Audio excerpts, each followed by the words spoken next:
Bahkan tatkala ada orang mai datang kepada kita untuk bergaduh ataupun untuk maki, yuqatiluhu au syatamahu, yang datang untuk bergaduh ataupun nak maki dia, Nabi ajar apa? Inni saim. Dalam riwayat yang lain, inni mru'um saim, aku puasa ni. Aku puasa ni. Nak bagi tahu bahawa ni Ramadan, jangan melampau, jangan cari pasal, jangan mempermulakan pergaduhan, makian, hinaan.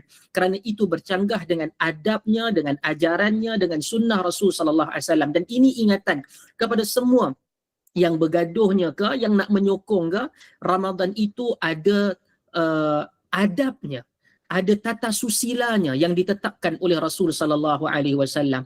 Kerana ini akan menjadi bekalan kita di akhirat. Politik itu hari ini berkawan, besok bermusuh, hari ini bermusuh, besok berpeluk.